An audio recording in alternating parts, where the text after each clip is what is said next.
మన ప్రభువును రక్షకుడైన యేసుక్రీస్తు పరిశుద్ధమైన నామమున కూడి వచ్చిన మీ అందరికీ శుభములు వందనాలు తెలియజేయుచున్నాను.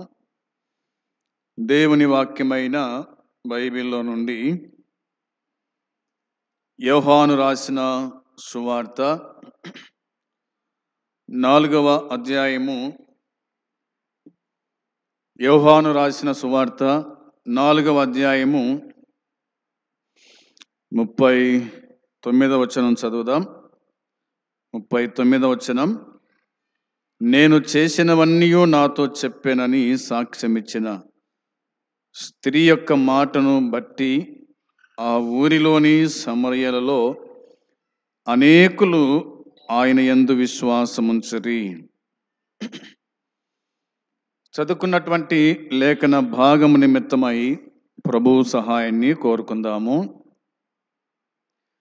పరలోకమందున్న మా ప్రియమైన తండ్రి, నీ ప్రియ కుమారుడు మా రక్షకుడైన యేసుక్రీస్తు ప్రభు యొక్క నామములో ఈ దినమందు ప్రార్థించుటకు, నీ సన్నిధికి రావడానికి, కీర్తనలు పాడుకోవడానికి, వాక్యం చదువుకోవడానికి నువ్వు చూపిన కృపను బట్టి కృతజ్ఞతాస్తుతులు స్తోత్రాలు చెల్లించుచు ఉన్నాం.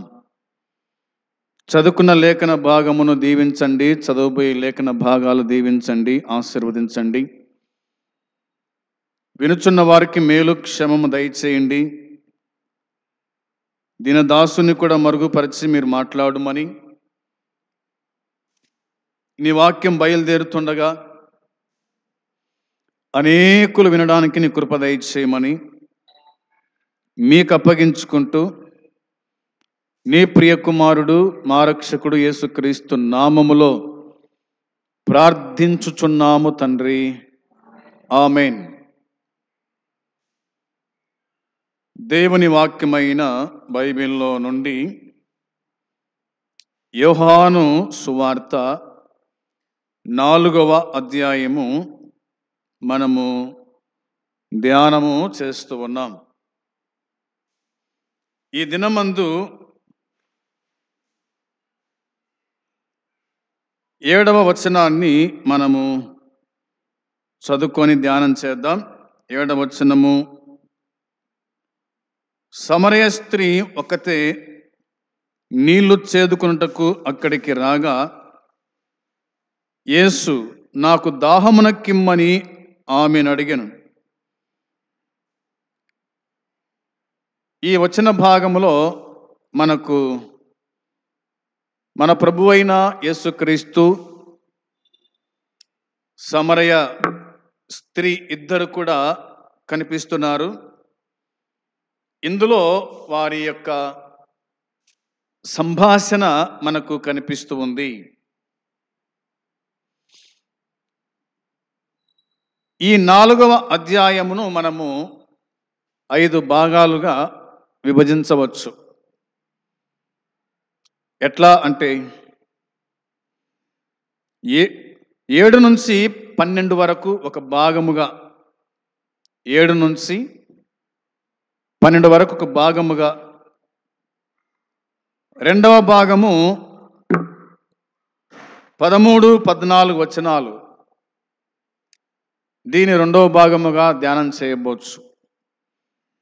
మూడవ భాగము 23వ వచనం, 4వ భాగము 24వ వచనం, 5వ భాగము 39వ వచనం. మనము ఇట్లా భాగములుగా విభజించి మనము మాట్లాడుకోబోతున్నాం.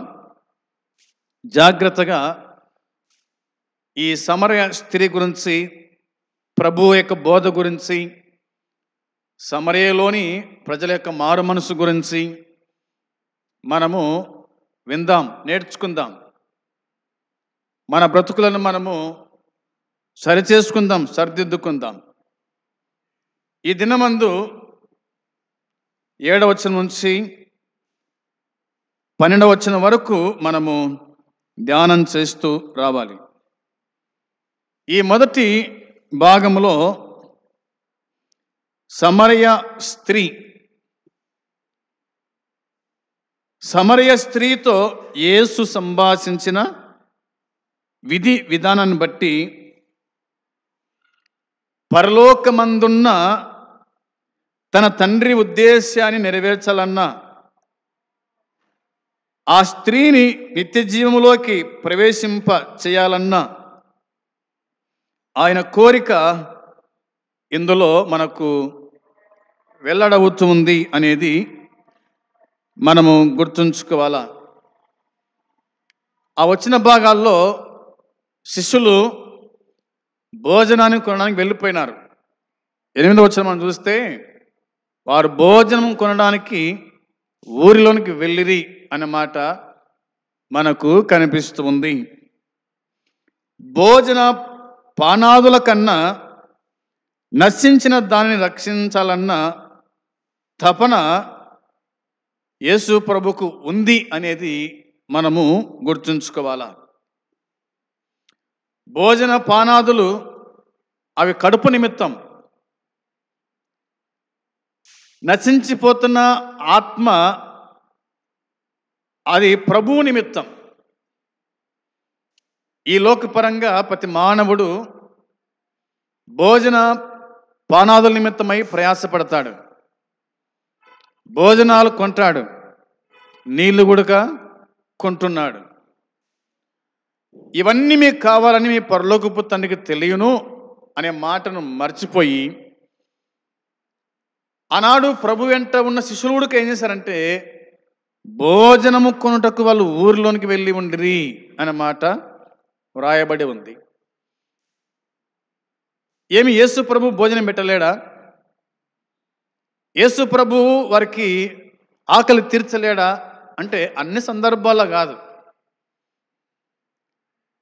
సమయ సందర్భాన్ని బట్టి వారి దాహాన్ని తీర్చినాడు, సమయ సందర్భాన్ని బట్టి ఆయన వారి యొక్క ఆకలి తీర్చినాడు. వారి యొక్క ఆకలి మాత్రమే కాదు, అనేకులు తన వాక్యం వినడానికి వచ్చినటువంటి వారి ఆకలిని ఆయన తీర్చాడు. 5 రొట్టెలు 2 చేపలు 5,000 మంది తృప్తిగా భోంచేసిరి, శిష్యులుగా భోంచేసిరి అని వ్రాయబడి ఉంది కదా. ఇదే యోహాను సువార్త చివరి వచనంలో రాత్రంతా వాళ్ళు ప్రయాసపడ్డారు, వారు ఆకలితో ఉన్నారని ప్రభు ఎరిగి వారి ఆకలిని తీర్చినట్టుగా దేవుని వాక్యం చెప్తూ ఉంది. దేవుడు అన్ని సందర్భాల్లో, అంటే ఆనాటి దినాల్లో వారి ఆకలి వారే తీర్చుకున్నారు. సువార్త పరిచర్యలో బిజీగా ఉండి వారు పొలము గుండా వెళ్తూ ఉండగా శిష్యులు వెన్నులు తుంచి తినసాగిరి అనే మాట రాయబడింది. అంటే ప్రభు వెంట ఉన్నవారు కాబట్టి ఆకలి కొనరు అనేది కాదు, ఆకలి కొంటారు, భోజనం కొనాల్సిందే, నీళ్లు కొనాల్సిందే, తాగాల్సిందే. అయితే యేసు ప్రభు యొక్క ఆకలి, యేసు ప్రభు యొక్క దాహము ఏమిటి అంటే ఇలా రాయబడింది. వాక్యమే మనకు చెబుతుంది కదా. ఏమి చెప్తుంది వాక్యము అంటే 31వ వచనం చూడండి. 31వ వచనంలో రాయబడిన మాట నేను మీకోసం చదువుతున్నాను. లేదా 30 చూడండి, 30వ వచనం కూడా చదువుకుందాం. వారు ఊరిలో నుండి బయలుదేరి ఆయన యొద్దకు వచ్చుచుండిరి. ఈలోగా శిష్యులు బోధకుడా భోజనము చేయమని ఆయనను వేడుకొనిరి.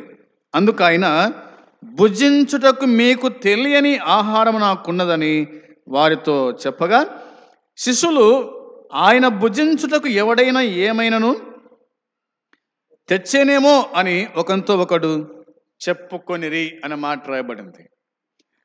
శిష్యులు భోజనం తెచ్చినారు, భోజనము కొనుక్కొచ్చినారు. సమరయల నుంచి తండోపతండాలుగా ప్రభు యొద్దకు వస్తూ ఉన్నారు. ఆ లోపుగా శిష్యులు అన్నారు, అయ్యా భోజనం చెయ్యి అన్నారు. భోజనం చెయ్యి, తెచ్చినాము, భోంచెయ్యి, ఎందుకంటే ప్రజలు వస్తున్నారు, వారికి వాక్యం బోధించాలి కాబట్టి మీరు ముందు భోజనం చేయండి అన్నప్పుడు ప్రభు అన్నాడు భుజించుటకు మీకు తెలియని ఆహారం నాకున్నదని వారితో చెప్పాను. ఆయన ఆకలేమిటి? ఆయన ఆకలేమిటి అంటే నశించిపోతున్న ఆత్మను రక్షించటమే ఆయన యొక్క ఆకలి అనేది గుర్తుంచుకోవాలి. ప్రియమైన సోదరులారా, దేవుని దాసులారా, తినడానికి తిండి ఉంటుంది ఇంట్లో, కానీ ఆత్మల సంపాదన యొక్క ఆవేదనతో మనము సువార్త పని చేయాలా అనేది దేవుని వాక్యం గుర్తు చేస్తూ ఉంది. మంచిది. ఆయన ఉద్దేశం ఏమిటో మనం చదువుకున్నాం. ఏమిటి ఆయన ఉద్దేశము అంటే, భోజన పానాదుల కన్నా నశించిన దాన్ని రక్షించడానికే ఆయన వచ్చినాడు. యేసు ప్రభు అదే మాట అన్నాడు కదా. ఎక్కడన్నాడు అన్నమాట? నశించిన దాన్ని వెతికి రక్షించుటకు అనే మాట లూకా సువార్త 10వ అధ్యాయము అనుకుంటాను, చూడండి. లూకా సువార్త 10వ అధ్యాయము వచనము 10 లేదా చూడండి. లూకా సువార్త 19వ అధ్యాయం 10వ వచనములో రాయబడిన మాట. 19వ అధ్యాయం 10వ వచనములో, నశించిన దానిని వెదికి రక్షించుటకు మనుష్య కుమారుడు వచ్చేనని అతనితో చెప్పాను అన్నమాట. నశించిన దానిని వెదకి రక్షించడానికే యేసుక్రీస్తు ప్రభు ఈ లోకానికి వచ్చినాడు.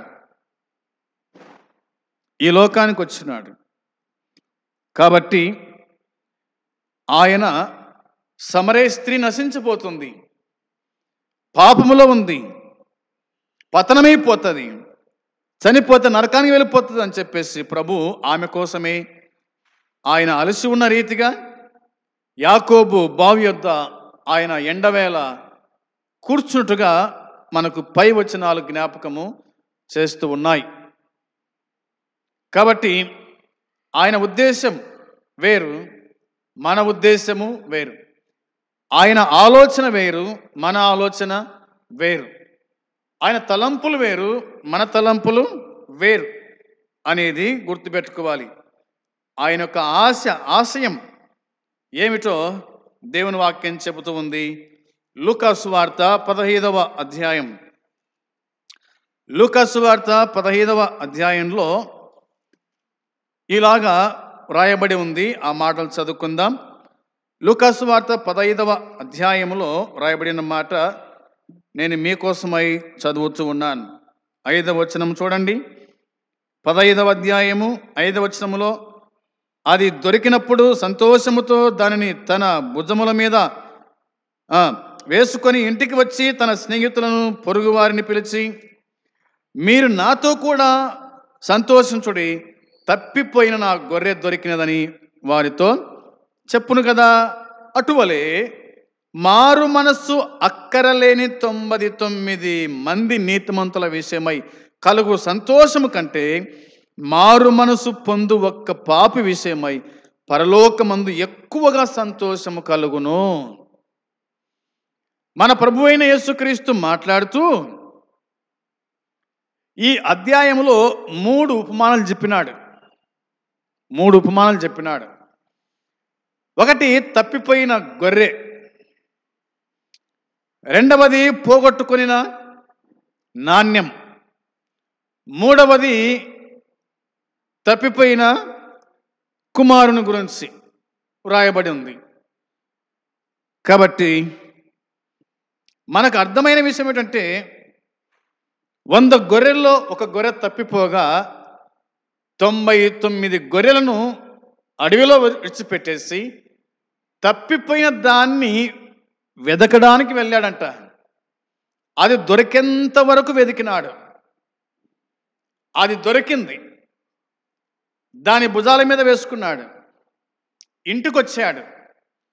తన పొరుగు వారిని, తన ఇంటి వారిని, తన వారిని పిలిచి, ఇదిగో నా గొర్రె తప్పిపోయింది, దొరికింది, కాబట్టి మీరు నాతో కూడా సంతోషించండి అని చెప్పి 7వ వచనం చెప్తున్నమాట, అటువలే మారు మనస్సు అక్కరలేని 99 మంది నీతిమంతుల విషయమై కలుగు సంతోషము కంటే మారు మనసు పొంది మారు మనసు పొందు ఒక్క పాపి విషయమై పరలోకమందు ఎక్కువ సంతోషము కలుగును అన్నాడు. మారు మనసు పొందు ఒక్క పాపి విషయమై పరలోకమందు ఎక్కువ సంతోషము కలుగును.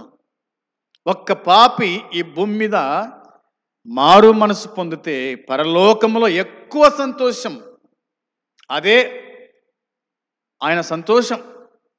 అవునా? ఎలా మనము దేవుని సంతోషపరచగలుగుతామంటే, నువ్వు మారు మనసు పొందితే చాలు, నీ పాపాలు ఒప్పుకొని పరిశుద్ధునిగా జీవించితే చాలు, పరలోకములో సంతోషం, తండ్రికి సంతోషం, దేవదూతలకు సంతోషం అనేది మనకు అర్థమవుతుంది. రెండవ ఉపమానం ఏమిటంటే, వాక్యమే చెబుతున్నమాట చూడండి. రెండవ ఉపమానములో 8-9 వచనాలు. ఏ స్త్రీకైనను 10 వెండి నాణ్యములుండగా వాటిలో ఒక్క నాణ్యము పోగొట్టుకుంటే ఆమె దీపం వెలిగించి ఇల్లు ఊడ్చి అది దొరుకు వరకు జాగ్రత్తగా వెదకదా? అది దొరికినప్పుడు తన చెలికత్తెలను పొరుగు వారిని పిలిచి, నాతో కూడా సంతోషించుడి, నేను పోగొట్టుకుని నాణ్యము దొరికిందని వారితో చెప్పును కదా. 10వ వచనం. అటువలే మారు మనసు పొందు ఒక్క పాపి విషయమై దేవుని దూతల ఎదుట సంతోషము కలుగునని మీతో చెప్పుచున్నాను నేను.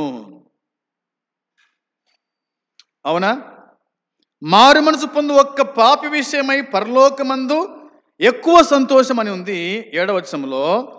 10వ వచనంలో ఒక్క పాపి విషయమై దేవుని దూతల ఎదుట సంతోషము కలుగును అన్నాడు.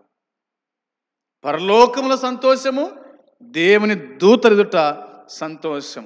ఒక్క పాపి రక్షణ పొందితే, ఒక్క పాపి మారు మనసు పొందితే అనేది దేవుని వాక్యం మనకు గుర్తు చేస్తూ ఉంది. మూడవదిగా మనము ఆలోచన చేద్దాం. వచనము 21వ వచనం చూడండి. లూకా సువార్త 15:21 వచనంలో, అప్పుడు ఆ కుమారుడు అతనితో, తండ్రి, నేను పరలోకమునకు విరోధముగాను నీ ఎదుట పాపము చేసి తిని, ఇక మీదట నీ కుమారుడనని అనిపించుకోవడానికి యోగ్యుడను కాననెను. అయితే తండ్రి తన దాసులను చూచి ప్రశస్త వస్త్రము త్వరగా తెచ్చి వీనికి కట్టి, వీని చేతికి ఉంగరము పెట్టి, పాదములకు చెప్పులు తొడిగించుడి, క్రొవ్విన దూడను తెచ్చి వధించుడి, మనము తిని సంతోషపడదాం. ఈ నా కుమారుడు చనిపోయి మరలా బతికెను, తప్పిపోయి దొరికినని చెప్పాను. అంతటా వారు సంతోషపడసాగిరి అని వ్రాయబడి ఉంది. ప్రియమైన సోదరి సోదరులారా, ఒక తండ్రికి 2 కుమారులు ఉండిరి అనే మాట వ్రాయబడింది. 2 కుమారులలో చిన్నవాడు తండ్రి వద్దకు వచ్చి, తండ్రి, నీ ఆస్తులు నాకు వచ్చు భాగం ఇవి అన్నప్పుడు తండ్రి సంతోషంగా 2 కుమారులకు తన ఆస్తిని పంచిపెట్టాడు. చిన్న కుమారుడు ఆస్తినంతా అమ్ముకున్నాడు, డబ్బంతా కూడబెట్టుకున్నాడు, దూర దేశానికి పోయినాడు. తండ్రికి దూరంగా, ఊరుకు దూరంగా, అవునా, సంఘానికి దూరంగా, ఎంతో దూరం పోయినాడు. అక్కడ పోయిన తర్వాత డబ్బంతా కాజేస్తున్నాడు. అవునా? డబ్బంతా కాజేసుకున్నాడు. చివరికి తినడానికి ఆహారం లేదు, త్రాగడానికి నీళ్లు లేవు, వస్త్రాలు సరిగ్గా లేవు. చివరికి ఒక పని నిమిత్తమై తాను వెళ్ళాడు. ఆ పని ఏమిటో మనకు తెలిసిన విషయమే కదా. పందులు కాసేటువంటి పని. పందులు కాస్తేనే జీతం, భోజనం, లేకపోతే లేదు. అవునా? భోజనం నిమిత్తమై పని చేయిస్తుంది కడుపు. అవునా? ఆకలి భోజన నిమిత్తమై పని చేపిస్తుంది. పని చేస్తేనే ఆకలి తీరుతుంది, పని చేయకపోతే ఆకలి తీరదు. డబ్బున్నంత వరకు ఇష్టానుసారంగా తిరిగాడు, తిన్నాడు, అంతైపోయిన తర్వాత పందులు తినే పొట్టు నిమిత్తమై ఆశపడ్డాడు, కానీ అది గుడక దొరకలేదు. బుద్ధొచ్చి నా తండ్రి ఇంట అనేక మంది పని వాళ్లకు భోజనం సమృద్ధిగా ఉంది, నేనైతే ఇక్కడ ఆకలితో చచ్చిపోతున్నాను, లేచి నా తండ్రి వద్దకు వెళ్ళుదును అనుకున్నాడు. లేచాడు, వెళ్ళాడు, ఈ విధంగా ప్రిపేర్ అయినాడు. తండ్రి, పరలోకమునకు విరోధంగా నీ ఎదుట నేను పాపము చేసి తిని ఇక మీదట నీ కుమారుడును అనిపించుకుని ఏకుడను కాను అని చెప్తాను అనుకున్నాడు. రెండవదిగా నీ పనివారిలో, నీ కూలివారిలో ఒకనిగా చేర్చుకోనమని చెప్తాను అనుకున్నాడు. బయలుదేరి వచ్చాడు. తన తండ్రి చూస్తున్నాడు, కుమారుడు వస్తున్నాడు. తన తండ్రి చూస్తున్నాడు, కుమారుడు వస్తున్నాడు. తండ్రి గుర్తుపట్టాడు కుమారుణ్ణి. సింహాసనం నుండి దిగాడు, పరిగెత్తుకొని పోయినాడు, మెడ మీద పడ్డాడు, ముద్దు పెట్టుకున్నాడు. అప్పుడు తన జీవితంలో పాపక్షమాపణ, మారు మనసు కలిగింది. తన పాపాన్ని ఒప్పుకున్నాడు. ఇలాగన్నాడు కదా, అన్నాడో లేదో తెలియదు కానీ అనుకున్నాడు, ఇట్లా ఇట్లా అంటాను పోయని. కానీ ఇక్కడ అన్నట్టు లేదు. అవునా? నీ కూలి వాళ్ళలో ఒకనిగా పెట్టుకొనుము అనేది. ఆ మాట చూద్దాం, చూడండి ఒకసారి, జ్ఞాపకం చేస్తాం మీకోసమై. వచనం 20 వచనంలో, వాడు ఇంకా దూరంగా ఉన్నప్పుడు తండ్రి వానిని చూచి కనికరపడి పరిగెత్తి వాని మెడ మీద పడి ముద్దు పెట్టుకొనెను. అప్పుడు ఆ కుమారుడు అతనితో, తండ్రి, నేను పరలోకముకు విరోధంగా నీ ఎదుట పాపం చేసి తిని ఇక మీదట నీ కుమారుడు అని అనిపించుకోవడానికి యోగ్యుడను కాననెను. అయితే తండ్రి తన దాసులను చూచి అన్నమాట ఉంది. తాను ఏమనుకున్నాడంటే వచనం 19లో అనుకున్నాడు. ఇట్లా చూడండి, 19 వచనంలో, ఇక మీదట నీ కుమారుడునని అనిపించుకుంటకు యోగ్యుడను కాను, నన్ను నీ కూలి వాళ్ళలో ఒకనిగా పెట్టుకొనుమని అతనితో చెప్పుదుననుకొని లేచి తండ్రి యొద్దకు వచ్చాను. ఈ మాట తండ్రి అననీయలేదు. ఏ మాట అనలేదంట? నీ కూలి వాళ్ళలో ఒకనిగా పెట్టుకొనుమని అనే మాట తన కుమారుని నోట రాకుండా ఆపేసినాడు. అదే తండ్రి ప్రేమ అంటే, అదే తల్లిదండ్రుల ప్రేమ అనేది మనకు అర్థమవుతుంది. వెంటనే తన దాసులను పిలిచాడు. ప్రశస్త వస్త్రం త్వరగా తెచ్చి వీనికి కట్టండి అన్నాడు. వీని చేతి ఉంగరం పెట్టండి, పాదాలకు చెప్పులు తొడగండి, కొరవిన దూడ తెచ్చి వధించండి, మనము తిని సంతోషపడదాం. ఎందుకు? ఈ నా కుమారుడు చనిపోయి మరలా బ్రతికెను, తప్పిపోయి దొరికినని చెప్పాను అన్నమాట. ఈ నా కుమారుడు చనిపోయి బ్రతికినాడు, తప్పిపోయి దొరికినాడు.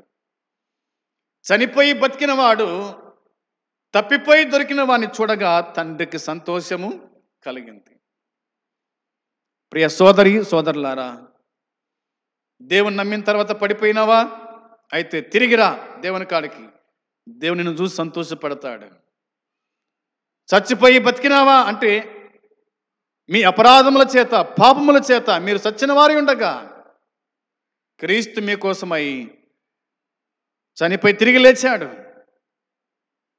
చచ్చిపోయి మనం బతకాలంటే యేసయ్య దగ్గరకు రావాలి, మన పాపాలు మనం ఒప్పుకోవాలి. అప్పుడు మనకు క్షమాపణ దొరుకుతుంది. పరలోకమందున్న దూతల ఎదుట ఆయన సంతోషిస్తాడు, ఆనందపడతాడని దేవుని వాక్యం మనకు జ్ఞాపకము చేస్తూ ఉంది. ఇవి కొన్ని విషయాలు ఇంకా నేను జ్ఞాపకం చేస్తూ వస్తాను. చూడండి, సామెతల గ్రంథము 11వ అధ్యాయం 30వ వచనం చూడగా, సామెతల గ్రంథము 11వ అధ్యాయము 30వ వచనము చదవాలి. 11వ అధ్యాయం 30వ వచనంలో, నీతిమంతులు ఇచ్చు ఫలము జీవవృక్షము, జ్ఞానము గలవారు ఇతరులను రక్షింతురు అన్న మాట ఉంది. జ్ఞానము గలవారు ఇతరులను రక్షించుదురు. యేసు ప్రభు జ్ఞానము లేదా? అవునా? వాక్యం చెబుతుంది, మీలో ఎవరికైనా జ్ఞానము కొదవనేలా ఆయన అడగండి, మీకు ఆయన సమృద్ధిగా జ్ఞానము ఇస్తాడు. సొలొమోను అడిగాడు, ఇచ్చాడు. ఆయన జ్ఞానము గలవాడు. జ్ఞానము దేవునితో సమృద్ధిగా ఉంది కాబట్టి ఆయన నుంచి మనం జ్ఞానం పొందేవారుగా ఉండాలి. ఆయన అక్కడ కూర్చున్నాడంటే అర్థం ఏమిటి? ఒక స్త్రీని రక్షించడానికి, ఒక పాపిని రక్షించడానికి ఆయన అక్కడ కూర్చున్నాడు. అందుకోసం వాక్యం చెప్తున్నమాట, జ్ఞానము గలవాడు ఇతరులను రక్షించును. ఆయన ఆమెను ఒక్కదాన్ని రక్షించినాడు అంతే. ఆమె ఊర్లోకి వెళ్ళిపోయింది. నేను చేసినవన్నీ నాతో చెప్పిన ఈ మనుషుడు క్రీస్తు కాడా? అందరూ వచ్చారు. అనేకులు ప్రభునందు విశ్వాసం ఉంచగలిగినారు అనేది మనకు అర్థమవచ్చు ఉంది. దానియేలు గ్రంథం 12వ అధ్యాయము 3వ వచనం కూడా చూడండి. దానియేలు గ్రంథము 12వ అధ్యాయము 3వ వచనం, 3వ వచనంలో, బుద్ధిమంతులైతే ఆకాశ మండలములోని జ్యోతులను పోలిన వారై ప్రకాశించెదరు. నీతి మార్గమును అనుసరించి నడుచుకున్నట్లు ఎవరు అనేకులను తిప్పుదురో వారు నక్షత్రముల వలె నిరంతరమును ప్రకాశించెదరు. ప్రియమైన సోదరి సోదరులారా, బుద్ధిమంతులైతే అనే మాట ఉంది. సామెత గ్రంథములో జ్ఞానవంతులు, ఇక్కడ బుద్ధిమంతులు. ఒక్క పాపిని నువ్వు రక్షిస్తే గినక, లేదా కొంతమందిని రక్షణకు తీసుకొస్తే గినక ఏముంది? మరి ఎక్కడుంటారంట? వారు నక్షత్రముల వలె నిరంతరం ప్రకాశించెదరు అని మాట్లాడబడింది. నక్షత్రముల వలె, ఒక నక్షత్రం ఏదో ప్రకాశిస్తుందో అలా ప్రకాశిస్తారంట. అంటే నువ్వు ఒక్కరిని రక్షిస్తే ఒక నక్షత్రం, ఇద్దరిని రక్షిస్తే 2 నక్షత్రాలు, ముగ్గురిని రక్షిస్తే 3 నక్షత్రాలు కదా. పేతురు ఎంతమంది రక్షించినాడు? ఒకే ప్రసంగానికి 3000 మంది కదా, 5000 మంది. అంటే ఇట్లా రక్షించేటువంటి నీవు నీ సువార్త లేదా దేవుని సువార్త విని రక్షణ పొందిన వారు నక్షత్రం వలె మీరు పరలోకమందు మరి ప్రకాశించెదరు అని దేవుని వాక్యం మనం గుర్తు చేస్తూ ఉంది. యేసు ప్రభు ఈ భూమి మీద ఉన్నప్పుడు చాలా మందికి రక్షణ మార్గాన్ని తెలియజేశాడు, రక్షించున్నాడు అనేది మనకు అర్థమవచ్చు ఉంది. యాకోబు పత్రిక 5వ అధ్యాయం 20వ వచనం చూడండి ఒకసారి. యాకోబు పత్రిక 5వ అధ్యాయము 20వ వచనం చదువుకుందాం. 5వ అధ్యాయము 20వ వచనంలో, పాపిని వాని తప్పు మార్గముల నుండి మళ్లించువాడు మరణము నుండి మరొక ఆత్మను రక్షించి అనేక పాపములను కప్పివేయునని తాను తెలుసుకొనవలెను అని వ్రాయబడింది. పాపిని వాని తప్పు మార్గము నుండి మళ్లించువాడు మరణం నుండి ఒక ఆత్మను రక్షించి అనేక పాపములను కప్పివేయునని తాను తెలుసుకొనవలెను అని మాట వ్రాయబడి ఉంది. వచనం 19 కూడా చదువుదాం. నా సహోదరులారా, మీలో ఎవడైనాను సత్యం నుండి తొలగిపోయినప్పుడు మరి ఒకడు అతనిని సత్యమునకు మళ్లించిన ఎడల, ఒకడు తొలగిపోయినాడు సత్యము నుండి, వాడిని మళ్ళీ ఏం చేయాలా? సత్యములోకి మళ్లించాలంట. రాబట్టుకోవాలి, పడిపోయిన వారిని రాబట్టుకోవాలి, చెదిరిపోయిన వారిని వెతికి రక్షించాలి, పడిపోయిన వారిని లేవనెత్తాలి. ఆత్మీయ జీవితము చల్లారిపోయి ఉంటుంది, కొంతమందికి ప్రార్థన మానేసింటారు. అలాంటి వారిని సరైన మార్గములు నడిపించేది దేవుని పిల్లల యొక్క పని అనేది వాక్యము చెబుతూ ఉంది. కాబట్టి సత్యం నుండి తొలగిపోయిన వారిని తిరిగి దేవుని వద్దకు తీసుకువచ్చేలా సాధ్యమైనంత మట్టుకు మనము చేయాలా, విశ్వాసులు ఏమైనా చేయాలా. వారిని కించపరచకూడదు, వారిని దూషణగా మాట్లాడకూడదు. వారిని ప్రేమతో దగ్గర తీసుకొని, ఎందుకు పడిపోయినావు నాయన, ఎందుకు పడిపోయినావమ్మా, ప్రభులోకి రండి తిరిగి అనేది మందలో వారిని కలిపేవారుగా ఉండాలి. మంద నుంచి మనం వేరు చేయకూడదు, మందలో కలిపేవారుగా ఉండాలి అనేది దేవుని వాక్యం మనకు తెలియజేస్తుంది. ఉదాహరణకు ఒక మాట నేను జ్ఞాపకం చేస్తాను మీకోసమై. గలతీ పత్రిక 4వ అధ్యాయము 19వ వచనం చదువుకుందాం. గలతీ పత్రిక 4వ అధ్యాయము 19వ వచనం చూడండి ఒకసారి. నా పిల్లలారా, క్రీస్తు స్వరూపం మీ యందు ఏర్పడు వరకు మీ విషయమై నాకు మరలా ప్రసవ వేదన కలుగుచున్నది అని అన్నాడు అనమాట. నా పిల్లలారా, నా పిల్లలారా, క్రీస్తు సారూప్యం మీ యందు ఏర్పడు వరకు మీ విషయమై మరలా నాకు ప్రసవ వేదన కలుగుతూ ఉంది. తల్లి కుమారుని కనాలంటే ప్రసవ వేదన పడాల్సిందే. అదేవిధంగా ఒక ఆత్మను సంపాదించుకోవాలంటే కష్టపడాల్సిందే. కష్టపడంది ఎవరు కూడా రారు. సువార్త అందింపజేయంది ఎవరు రారు. సువార్త ప్రకటించకుండా ఎవరు నమ్ముకోరు.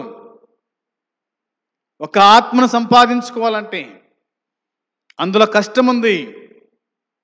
విసుక్కోవద్దు, బాధపడద్దు, కష్టపడాలా. దేవుని దాసులుగా, విశ్వాసులుగా మీరు కష్టపడాలి. దేవుని దాసులుగా మేము కష్టపడాలి. ఒక పాపిని పరలోకం చేర్చడానికి, తప్పిపోయిన ఒక ఆత్మను సత్యముకు నడిపించడానికి మనకు ప్రయాస అవసరం. పౌలు భక్తుడు అంటున్నాడు, నా పిల్లలారా, క్రీస్తు స్వరూప్యం మీ యందు ఏర్పడి వరకు మీ విషయమే మరలా నాకు ప్రసవేదన కలుగుచున్నది. మిమ్మల్ని గూర్చి ఎట్టు తోచక ఉన్నాను. నేను ఇప్పుడే మీ మధ్యకు వచ్చి మరి ఒక్క విధంగా మీతో మాట్లాడగోరుచున్నాను అన్నాడు. ఎందుకు పడిపోయినారు? పడిపోయిన వారిలో కొన్ని తప్పులుండి పడిపోయినారు కొంతమంది, అది వాస్తవమే. మరి కొంతమంది ఎలా పడిపోయి ఉంటారు అంటే సాతాను మోసపుచ్చింటాడు, వారు పడిపోయి ఉంటారు. మరి కొంతమంది మన ద్వారా ఒకవేళ ఏమైనా పడిపోయినారేమో, మన మాట ద్వారా ఏదైనా కావచ్చు. కాబట్టి మనం జాగ్రత్త పడేవారుగా ఉండాలి. ప్రభు అయిన యేసుక్రీస్తు సమరయ స్త్రీని రక్షించడానికి ఆయన దాహము కొన్నట్టుగా కదా, ఆయన ఎండవేళలో యాకోబు బావి కాడ కూర్చున్నాడు. సమరయ స్త్రీని దాహమునిక్కమని అడిగినట్టుగా దేవుని వాక్యం గుర్తు చేస్తూ ఉంది. ఒక ఆత్మ రక్షించడానికి ఆయన యాకోబు బావి కాడ కూర్చాల్సి వచ్చింది. ఆమె జీవితం మారితే చాలు, ఆమె ద్వారా అనేకులు రక్షణ పొందుతారు. మన జీవితం మారాలి. మన జీవితం మారిన తర్వాత ఆ ప్రవర్తన ద్వారానే అనేకులు మారగలుగుతారు. మనం మారి ఇతరులను మార్చేవారుగా ఉండాలి. మనం మారు మనసు పొంది ఇతరులకు మారు మనసు తెచ్చేవాళ్ళుగా ఉండాలి అనేది మనకు అర్థమవుతుంది. కాబట్టి మన కోసమైతేనేమి, ఇతరుల కోసమైతేనేమి, అందరి కోసం మన ప్రభువైన యేసుక్రీస్తు కలవరి శిలువలో ఆయన ప్రాణం పెట్టాడు, సమాధి చేయబడ్డాడు, తిరిగి లేచినాడు. ఆ ప్రభునందు విశ్వాసం ఉంచితే నీకు మోక్షం కలుగుతుంది, నరకము తప్పుతుంది. నరకం తప్పించుకోవడానికే ఈ మార్గం. నేనే మార్గం, సత్యం, జీవం అన్నాడు ప్రభువైన యేసుక్రీస్తు. కాబట్టి ఈ మార్గము గుండా వెళ్ళిన వారు మాత్రమే దేవుని రాజ్యానికి వారసులైతారు. అట్టి కృప దేవుడు మనకు సమృద్ధిగా అనుగ్రహించును గాక. ఆమేన్. ప్రార్థన చేద్దాం. ప్రేమగల తండ్రి, మీకు వందనాలు, స్తోత్రాలు చెల్లించుకుంటున్నాం. ఒక్క పాపిని రక్షించడానికి ఎండవేళ 12 గంటలప్పుడు యాకోబు బావి కాడ మీరు కూర్చున్నారు. నీ వాక్యం మీరు మాకు తెలియజేశారు, అందుని బట్టి స్తోత్రం చెల్లిస్తున్నాం. దేవా, నీ వాక్యానుసారంగా మేము జీవించుటకు సహాయం చేయండి. ఆత్మలు రక్షించుటకు ప్రయాసపడడానికి నీ కృపద ఇచ్చేమని ప్రార్థన తండ్రి జ్ఞాపకం చేసుకొని దర్శించండి. ఏ ఒక్క ఆత్మ నశించిపోకుండా, నరకానికి వెళ్ళకుండా తప్పించమని, విడిపించమని ప్రార్థన చేస్తున్నాం. వెనుకబడిన వారిని ప్రభువా నడిపించుతని సహాయం చేసి కృప చూపించండి. మేము కూడా వారి నిమిత్తమై ప్రయాసపడటానికి నీ కృప దయచేయమని మీకు అప్పగించుకుంటూ యేసయ్య పరిశుద్ధమైన నామంలో ప్రార్థించుచున్నాము తండ్రి. పరలోకమందున తండ్రి ప్రేమ, మన ప్రభు అయిన యేసుక్రీస్తు కృప, పరిశుద్ధాత్మ సన్నిధి సహవాసం చేరవచ్చిన మనకు సకల పరిశుద్ధులకు ఇప్పుడు ఎల్లప్పుడు సదాకాలము తోడై ఉండునుగాక. ఆమేన్. మంచిది. వందనాలు.